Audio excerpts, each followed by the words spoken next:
Hello guys, कैसे हो आप सभी। आशा करता हूँ अच्छे होंगे। राधे राधे, जय श्री कृष्णा। आज का हमारा टॉपिक है फ्यूचर इंडेफिनिट टेंस।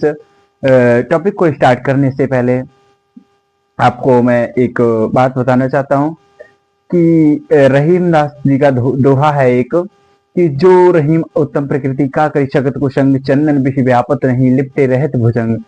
कि जिस व्यक्ति की जो, जैसे जिस प्रकार से चंदन के पेड़ पर हजारों विषैले सर्प सर्प लिपटे रहते हैं, पर उनकी विष का चंदन पर जरा सा भी प्रभाव नहीं पड़ता है, क्योंकि चंदन की लकड़ी को आपको भी पता होगा बहुत ज्यादा प्रसिद्ध माना जाता है, बहुत ज्यादा एकदम शुद्ध माना जाता है।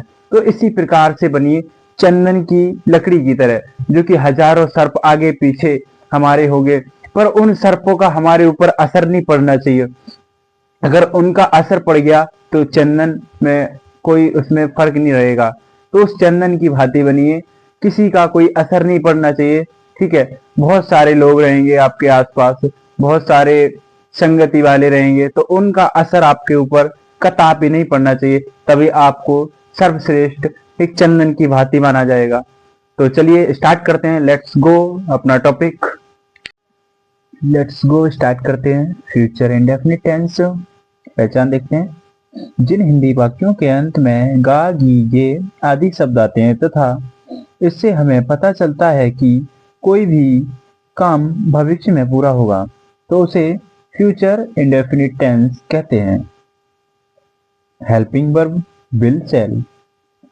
नोट, इस सेंटेंस में कुछ शर्तें दी गई हैं, उसको आपको ध्यान में रखना है।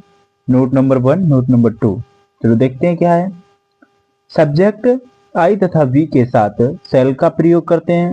यदि वाक्य के बीच में अवश्य शब्द आए तो आई तथा बी के साथ विल का प्रयोग करेंगे, यानी कि आई बी के साथ सेल का प्रयोग करेंगे। अगर किसी भी सेंटेंस में अगर भी कोई काम अवश्य हो रहा हो कि अवश्य होगा, तो आई बी के साथ हम विल का प्रयोग करेंगे। रूल नंबर नोट नंबर 2 देखते हैं। Subject you see he they and it के साथ विल का प्रयोग करेंगे। यदि वाक्य के बीच में अवश्य शब्द आए तो विल के साथ स्थान पर सेल का प्रयोग करेंगे। इसमें कह रहा है कि यू शी ही, यानी कि जो भी जितने भी हमारे जो हैं सब्जेक्ट हैं, इनके साथ विल का प्रयोग करेंगे। ऐसे तो अगर सिंपल सेंटेंस है, यदि वाक्य के बीच में अवश्य यानी कि कार्य पहले की तरह शर्त है, बस थोड़ा सा चेंज है। अवश्य शब्द अगर उसके बीच में है तो हम विल के स्थान पर सेल का प्रयोग करेंगे। ठीक है, ये हो गया रूल नंबर 1, रूल नंबर 2। ठीक है, अब देखते हैं, हम स्टार्ट करते हैं। अफर्मेटिव सेंटेंस यानी कि सकारात्मक वाक्य, सिंपल वाक्य भी बोलते हैं इनको, साधारण वाक्य भी बोलते हैं। तो रूल देखते हैं इसका। सबसे पहले subject plus will shall plus verb की first form object plus other word, यानी कि हर सब्जेक्ट की तरह बस रूल सभी का सेम ही होता है, बस यहाँ पे इसका हेल्पिंग वर्ब चेंज होता है। बाकी हर सेंटेंस का बनाने का तरीका रूल वही सेम ही होता है। आशा करता हूँ पीछे जितने भी आपको समझाए हैं आप समझ में आए होंगे आपके। ठीक है, तो स्टार्ट करते हैं एग्जांपल्स। राधा हवाई जहाज से दिल्ली जाएगी। ये क्या है, हमारा सिंपल सेंटेंस है, यानी कि इसमें राधा आया है, तो इसमें यहाँ पे क्या दिया गया, यहाँ पे यानी कि आई बी के साथ सिर्फ विल लगेगा, बाकी इनके you see he they it या किसी भी पर्सन का नाम है तो उसकी जगह पे विल ही लगाएंगे। राधा विल जाना, दिल्ली जाएगी यानी कि जाना, go to the Delhi by यानी कि से, फ्रॉम भी लगा सकते हैं यहाँ पे, पर यहाँ पे जब कहीं भी जाते हैं किसी के द्वारा जाएगा ना, हेलीकॉप्टर से, मतलब उसके द्वारा उस पर सवार होके, बाई एरोप्लेन। ठीक है, दूसरा सेंटेंस है मोहन कल लाल किला देखने अवश्य जाएगा। अब आप एक चीज नोट करना, यहाँ पे अवश्य शब्द आया है, ठीक है ना, यानी कि अवश्य जाएगा। ठीक है, तो मोहन सेल, यहाँ पे तो बिल लगा है, यहाँ सेल क्यों लगा दिए, क्योंकि यहाँ पे वाक्य के बीच में अवश्य शब्द आया है। ठीक है ना, तो यहाँ पे सेल लगेगा। जाना गो टू देखने जाएगा सी द रेड फोर्ट, जाएगा कब, कल, टुमारो, आने वाले कल, तो उसके लिए टुमारो, बीते हुए कल के लिए यस्टरडे। ठीक ना, ये बात नोट करके रखना। मैं आज शिमला जाऊंगा, मैं आ गया यहाँ पे ना, तो यहाँ पे क्या था, आई वी के साथ हम सेल का प्रयोग करेंगे, तो यहाँ पे हम सेल का प्रयोग करने वाले हैं। आई सेल जाना, गो टू शिमला, कब जाएंगे, टुडे, आज। ठीक है, ये हो गया हमारा अफर्मेटिव सेंटेंस, साधारण वाक्य। अब स्टार्ट करते हैं निगेटिव सेंटेंस, यानी कि नकारात्मक वाक्य, वाक्य के बीच में नहीं शब्द आने वाले वाक्य। इसको थोड़ा सा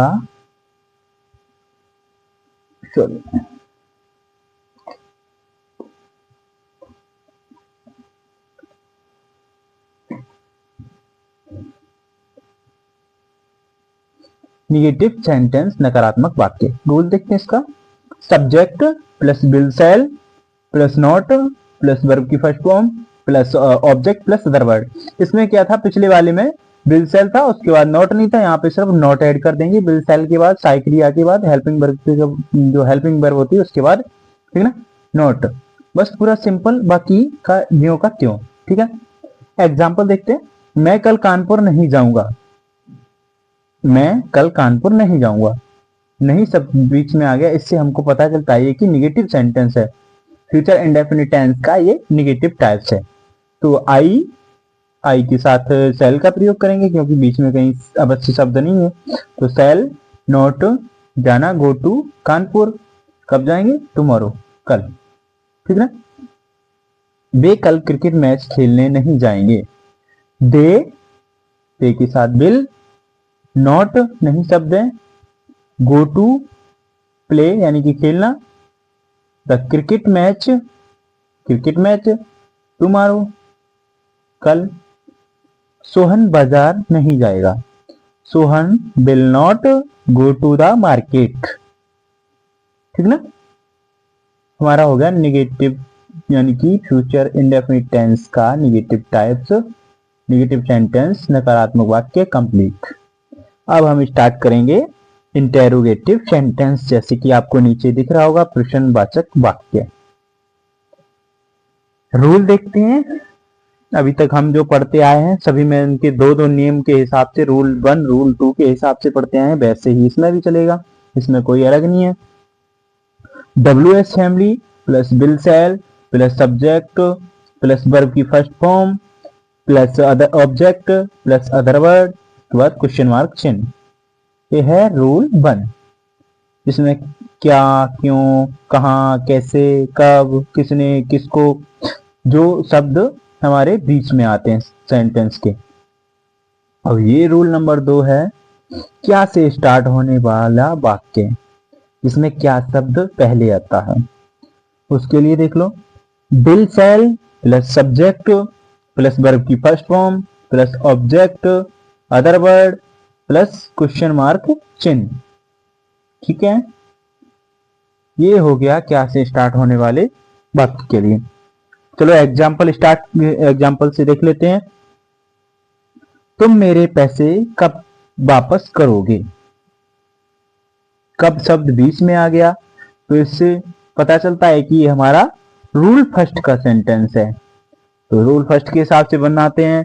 WS फैमिली कब है, वैन, सब्जेक्ट यू है, बिल यू, वापस करना रिटर्न यानी कि वर्ब है, वर्ब क्या, वर्ब की फर्स्ट फॉर्म, वापस करना रिटर्न, माई मनी मेरे पैसे, my money, object question mark चिन्ह, कंप्लीटेड। मैं वहां कहां रहूंगा,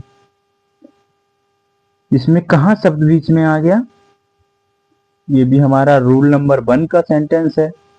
ठीक है, तो इसको कहां का, वेयर, यहाँ पे मैं है तो सेल, आई रहूंगा, रहना का क्या है, लिव, और कहां की, देयर, क्वेश्चन मार्क चिन्ह, there shall I live there, मैं वहां कहां रहूंगा। तुम मेरी सहायता, क्या तुम मेरी सहायता करोगे, इसमें देखो क्या शब्द पहले आ गया, ठीक ना।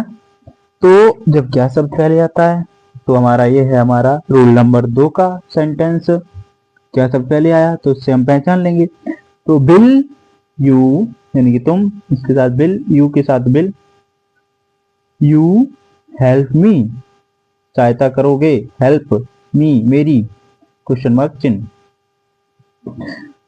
तुम मेरा साथ क्यों नहीं दोगे, क्यों नहीं दोगे भाई, चलो। यू यानी कि तुम हो ना, तो बीच में यहाँ पे क्यों भी शब्द है और नहीं भी शब्द है, यानी कि ये कौन सा टाइप है हमारा, फ्यूचर इंडेफिनिट टेंस का इंटेरोगेटिव में निगेटिव टाइप है, ठीक है। तो भाई बिल, यू है तो बिल, यू, अब सब्जेक्ट के बाद इसमें हमें नोट लगाना है। नोट यानी कि साथ देना, क्यों नहीं दोगे, यानी कि साथ देने की, सपोर्ट, सपोर्ट करना यानी कि साथ दोगे, मी यानी कि मुझे, तुम मेरा साथ क्यों नहीं दोगे, भाई bill you not support me, तुम मेरा साथ क्यों नहीं दोगे। तो गाइज अपना हो गया है अफर्मेटिव, निगेटिव और इंटेरोगेटिव, तीनों टाइप्स हो गए हैं कंप्लीट। हमारा फ्यूचर इंडेफिनिट टेंस कंप्लीट हो चुका है। अगर इसमें से आपको कुछ भी समझ में नहीं आता है तो आप कमेंट कर सकते हैं, मैं आपको दोबारा बताऊंगा, ठीक है, जैसे भी होगा। तो ठीक है गाइस, मिलते हैं नेक्स्ट वीडियो में। टाटा बाय बाय, ध्यान रखो अपना।